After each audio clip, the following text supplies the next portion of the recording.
大家发现最近很流行语音合成旁白，所以这次由我 Bruce 是我来跟大家解说，而今天 Bruce 要来跟大家聊绿岛的海洋保护区。大家放轻松，不要听到没兴趣的东西就觉得很难。Bruce 只是想跟大家讲话，毕竟大家都只知道古叉姐 ，Bruce 也想要曝光啊。首先，什么是海洋保护区？根据渔业署网站上的定义，海洋保护区就是平均高潮线往海洋延伸之一定范围内，具有特殊自然景观、重要文化遗产及永续利用之生态资源等，需由法律或其他有效方式进行保护管理之区域。不要说到定义就想关我影片，我简单说，海洋保护区就是海边一定范围内需要受到法律保护的区域。那为何我们需要海洋保护区呢？一样来自渔业署网站上的定义，为了海域生态资源 blah blah blah。好啦，秀在上面你自己看，你看你的，我讲我的，顾名思义就是要保护海洋，爱它，关心它，把它当成你的恋人一样。那面对恋人，你以一个爱屋及乌的概念，在大海里面的所有东西，我们都要保护，都要爱，都要关怀。那靠海为生的人们怎么办？那捕鱼的渔民怎么办？那爱吃沙西米的你怎么办？当然要顾及陆地上所有生物的权益嘛。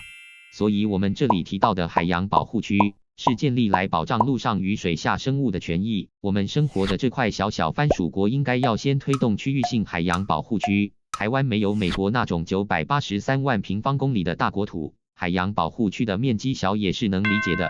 区域性海洋保护区给予不管陆上或海下绿岛住民生活的空间。讲到这边，千万不要觉得 Bruce 是直销人员。Bruce 是千真万确的旁白专员 ，Bruce 有一天是会成为旁白王的，好吗？继续刚刚讲到的，当然也有那种完全禁止普通老百姓进入的海洋保护区，举例东沙环礁国家公园、澎湖玄武岩自然保留区、旭海观音鼻自然保留区、马祖燕鸥保护区，还有垦丁国家公园内的海域生态保护区。但我们这边讨论的是等级最低、用途最多的海洋保护区。讲到美丽的大海，你会想到哪些国家？谁管你会想到哪些国家？只要知道 Bruce 会想到印尼、菲律宾、马尔地夫、马来西亚、帛琉。不要跟 Bruce 说你没有去过，所以没有想法。Bruce 带你来一趟快速旅行，我们来看看这些国家的大海。这些地方的海不是天生美丽而已，而是因为当局政府都有在执行海洋保护区。所以才能在全世界科学家都在歇斯底里地球要毁灭的状况下，还保有大海原始的美貌。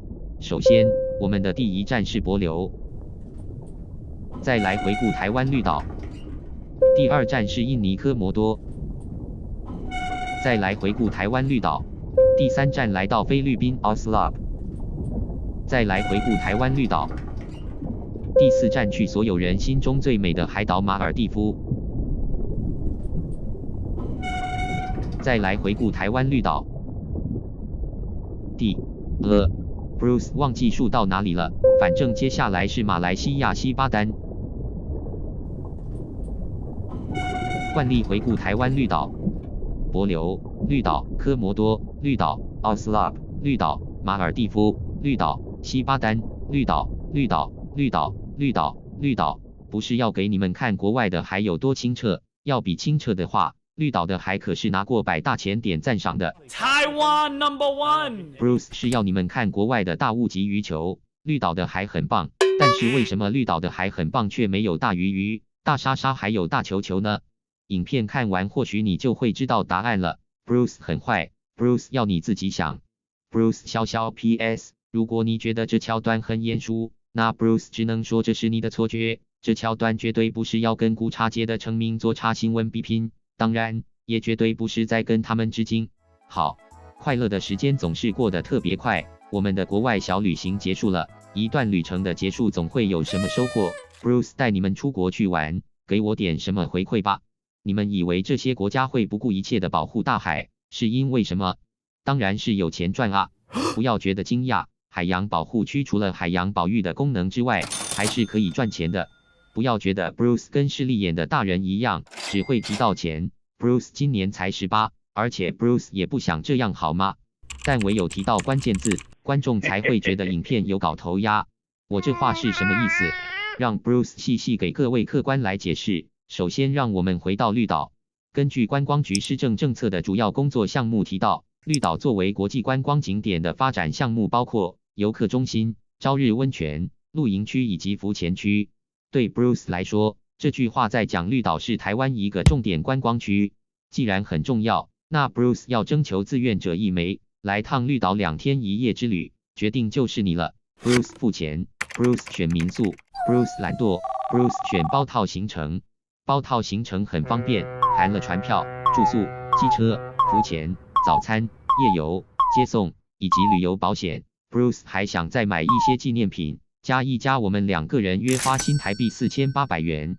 为方便 Bruce 讲解，用5000来算，而105年度绿岛的游客统计超过30万人次，这样绿岛观光收入1年至少有15亿，而其中我们海洋观光的收入占了这个金额的 0.08%。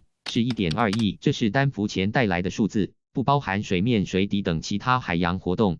Bruce 不是经济学专家 ，Bruce 只是小小的旁白专员，这个金额是 Bruce 简单预估出来给大家参考用的，请不要太苛刻。假如在绿岛海中加入2-3个明星物种，如台湾可见的海龟、金鲨或鬼蝠鲼，那还真是不得了啊！一只鬼蝠鲼一辈子可以创造3000万以上的观光产值。而金鲨是拯救了菲律宾 Aslop 观光的大鲨鱼，你想想这些鱼明星可以为绿岛带来多少蓝色小朋友？但你要这些鱼明星来住在绿岛还真是不简单，不要以为鱼都笨笨的，鱼跟人类一样，要是治安生活品质不佳，还充满了很多的危险因素，到底谁会住那里？你说啊，要是能选，到底谁会想要住在危险的地方？所以说海洋保护区除了提供保护，也就是保育之外，也将会带来庞大的观光产值。但你以为这样就结束了吗？不，想象台北市的房租又高，坪数又小，只领22K 的 Bruce 我还吃不起都市里的餐厅，天天到小七报到。为了追求更好的生活品质， Bruce 还可以往哪里去？只能看看新北市有没有容得下 Bruce 的地方了。同样的道理套在海里面的鱼啊虾啊也是一样，当区域性海洋保护内的空间达到饱和，你猜会发生什么事？他们会开始往海洋保护区外移动，这就是所谓的满溢效应，而这也是海洋保护区会带来的好处之一。渐渐的，整个保护区周围的鱼也将会开始多了起来。讲到这边，有没有觉得海洋保护区是个好东西呢？好东西有不要的理由吗？另外，在最后重申一次， Bruce 不是直销人员，但 Bruce 可能要考虑一下去兼差直销业务了。咱们小小番薯国的政府当然也知道海洋保护区是个好东西，所以在番薯国周遭的海到处划海洋保护区，差点就把整个绿岛都给划成海洋保护区了。其实我们根本不缺海洋保护区，像是我们绿岛上就有3个海洋保护区，分别为柴口、石朗及龟湾。说到这边，希望你会感到困惑，既然我们已经有这么多保护区，那 Bruce 讲这么多到底是想要干什么？ Bruce 身为一个有责任感的配音专员，当然不是来这边浪费大家时间的。主要是因为小小番薯国以为划了保护区，鱼鸭虾鸭鲨鱼海龟鸭就会自己出现。Bruce 跟番薯国长官不熟，不知道他们是怎么想的，毕竟高层官员的脑袋跟普通小老百姓运作的方式不太一样。但如果真的是这样想的话，那 Bruce 只能说 OMG， 不是这样子的好吗？ Bruce 来跟大家分享一个绿岛海洋保护区小故事。绿岛海底住了一群好可爱好像狗的种族，他们叫尖翅燕鱼，可能是因为他们太可爱了，番薯国在民国97年发布了一条法令，禁止陆地上的小番薯们去伤害它们。于似乎燕鱼种族开始壮大，它们很亲人，看到陆地上的小番薯时，会摇摇尾巴的跑来讨拍拍。尾巴是鱼尾巴，不是狗尾巴，它们是个性像狗的鱼，但不是狗。在102年的时候，有人发现其中一只燕鱼的身上有一个孔，没有人知道那个孔是怎么来的。从此之后，这个种族的数量被发现开始减少，一年不如一年。陆地上的小番薯也不知道这个种族面临了什么事，有番薯学者表示可能是随着食物迁移了。105年的时候，只剩下2-3只燕鱼还留在那个地方。绿岛上有一群很喜欢燕鱼的小番薯们，为了让番薯国的官员们知道这件事，在105年4月6号发起了一个友善的集会，他们踏过了绿岛大街，划出了绿岛的海岸，潜入了绿岛的大海，只为了让官员们知道那条保护燕鱼的法令好像有跟没有一样。Bruce 故事讲完了，但你可能还是没发现问题在哪里。为了让你跟上 Bruce 的速度，直接跟你说症结点就是小小番薯国只会划保护区，但都没有去管。Bruce 稍早前讲过，设立海洋保护区的用意就是要保护海洋，爱它，关心它，把它当成你的恋人一样。但显然我们小小番薯国不太会爱人，造成番薯国有一堆海洋保护区，但还是没有鱼鸭虾鸭海龟鲨鱼鸭愿意住进去。好了。Bruce 讲了这么多，主要是希望能让住在番薯国的你们这些小番薯了解海洋保护区的机制。海洋保护区不该是限制，而是平衡人类与大海之间的互动，不多不少，刚刚好，互惠双方恰到好。当大家了解了海洋保护区，才会知道它的存在价值。不然 Bruce 说台湾有海洋保护区，你可能也只会问我要那个干嘛，而不是问我们原来有海洋保护区呀。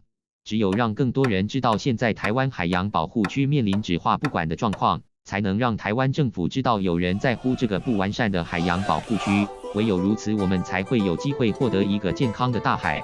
目前绿岛部分居民已经透过友善的集会活动表示出他们的在乎，但只有绿岛人是不够的。绿岛是台湾的一块乐土，值得全民一同保护。不仅是绿岛，台湾的海都值得大家付出关怀。谢谢大家耐心的看完这支影片。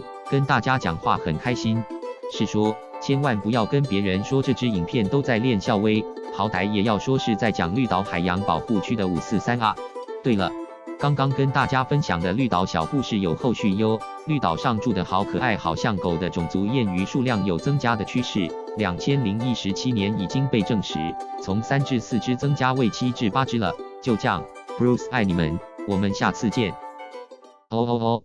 另外。Bruce 平常是不迷恋明星的，但宋米琴 Emily 在那次绿岛友善集会中，无偿担任燕鱼亲善大使，让 Bruce 深刻地体会到什么叫恋爱的滋味。Bruce 第一次这么靠近明星，心脏都快停了。谢谢所有对那个似狗非狗又可爱到不行的种族燕鱼的爱护，这次真的要拜拜了，啾咪。